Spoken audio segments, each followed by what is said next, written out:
بسم اللہ الرحمن الرحیم۔ پارہ نمبر 7۔ اہل ایمان سے کہا گیا ہے جو پاک چیزیں اللہ نے تمہارے لیے حلال کی ہیں انہیں حرام نہ کریں، حد سے تجاوز نہ کریں، اللہ کو زیادتی کرنے والے سخت ناپسند ہیں۔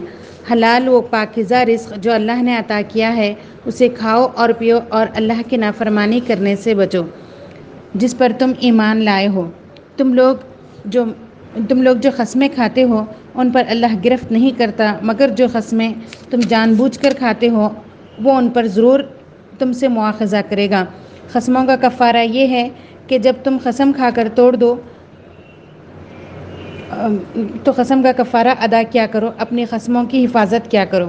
اہل ایمان کو تاکید کی گئی کہ شراب، جوا، آستانے اور پانسے یہ سب گندے شیطانی کام ہیں، ان سے پرہیز کرو۔ اللہ اور رسول صلی اللہ علیہ وسلم کی بات ماننے اور شیطان کے بتائے ہوئے راستے پر چلنے سے باز رہنے کی نصیحت کی گئی۔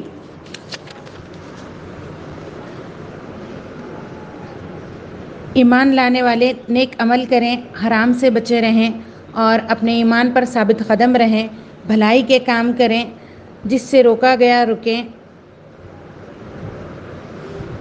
نیک رویہ اختیار کریں۔ اللہ نیک کردار لوگوں کو پسند کرتا ہے، اور اللہ ہی سے غائبانہ ڈریں، اس کی مقرر کی ہوئی حد سے تجاوز نہ کریں۔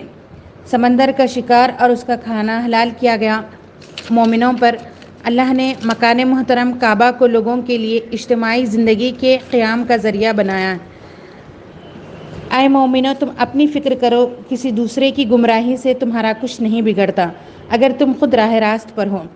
جب تم میں سے کسی کی موت کا وقت آ جائے اور وہ وصیت کر رہا ہو تو اس کے لیے شہادت یہ ہے کہ کہا گیا ہے کہ تمہاری ہی جماعت سے 2 صاحب عدل آدمی گواہ بنا لیے جائیں۔ اللہ کی نافرمانی کرنے والوں کو اللہ رب العزت اپنی رہنمائی سے محروم کر دیتے ہیں۔ یوم آخر وہ دن جن میں سچوں کو ان کی سچائی نفع دیتی ہے، اللہ ان سے راضی ہوا اور وہ اللہ سے راضی، یہی بڑی کامیابی ہے۔ اب یہاں سورہ انعام مکی صورت کی ابتدا ہوئی۔ تعریف اللہ ہی کے لیے ہے جس نے زمین اور آسمان بنائے، روشنی اور تاریکیاں پیدا کی، لہٰذا دوسروں کو اللہ کا مد مقابل نہ ٹھہراؤ اور نہ دعوت حق کو ماننے سے انکار کرو۔ اللہ عز و جل نے کہا ہے کہ کتنی ہی قومیں جن کو ہم ہلاک کر چکے ہیں، جن کا اپنے اپنے زمانے میں دور دورہ رہا ہے، جن کو ہم نے زمین میں اقتدار بخشا، انہوں نے کفران نعمت کیا، تو آخر کار ہم ان کے گناہوں کی پاداش میں انہیں تباہ کر دیا اور ان کی جگہ دوسرے قوموں کو اٹھایا۔ شرک سے بچنے کی تاکید اور وضاحت کی گئی کہ اللہ کی ہمیشہ سے یہ سنت رہی ہے، اگر اللہ تمہیں کسی قسم کا نقصان پہنچائے تو اس کے سوا کوئی نہیں جو اسے نقصان سے بچا سکیں، اور اگر وہ تمہیں کسی بھلائی سے بہرہ مند کرے تو وہ ہر چیز پر قادر ہیں اور وہ اپنے بندوں پر کامل اختیارات رکھتا ہے۔ اللہ کی نشانیوں کو جھٹلانے والے ظالم کبھی فلاح نہیں پا سکتے۔ نقصان اٹھانے والے وہ ہوں گے جنہوں نے اللہ سے اپنی ملاقات کی اطلاع کو جھوٹ قرار دیا، اور ان کا حال یہ ہوگا کہ اپنی پیٹھ پر اپنی گناہوں کا بوجھ لادے ہوئے ہوں گے۔ اللہ کی باتوں کو بدلنے میں کسی کے اندر طاقت نہیں ہے، وہ اللہ ہی ہے جو تمہیں ہر تکلیف سے نجات دیتا ہے۔ مصیبت کے وقت گڑ گڑا کر تم اسی کو پکارتے ہو، پھر کیسے اس کا مد مقابل ٹھہراتے ہو؟ جب تم دیکھو کہ لوگ ہماری آیات پر نکتہ چینیاں کر رہے ہیں تو ان کے پاس سے ہٹ جاؤ، البتہ انہیں نصیحت کرنا شاید کہ وہ غلط روی سے بچ جائیں۔ جو لوگ اپنے دین کو کھیل تماشا بناتے ہیں اور جنہیں دنیا کی زندگی فریب میں مبتلا کیے ہوئے ہیں، انہیں ان کے حال پر چھوڑ دو۔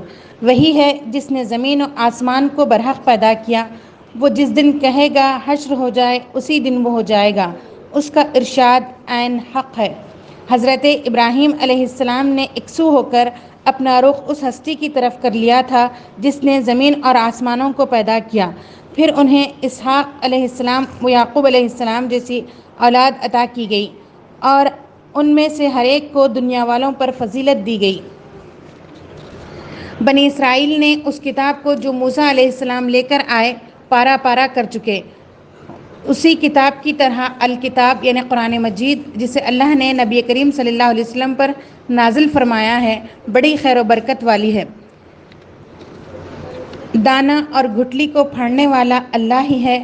وہی زندہ کو مردہ سے نکالتا ہے، وہی مردے کو زندہ سے خارج کرنے والا ہے. پردہ شب کو چاک کر کے وہی صبح نکالتا ہے.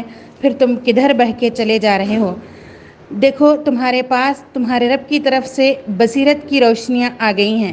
اب جو بینائی سے کام لے گا اپنا ہی بھلا کرے گا، اور جو اندھا بنے گا خود نقصان اٹھائے گا. مسلمانوں، یہ لوگ اللہ کو چھوڑ کر جن کو پکارتے ہیں انہیں گالیاں نہ دو، کہیں ایسا نہ ہو کہ جہالت کی بنا پر وہ اللہ کو گالیاں دینے لگے.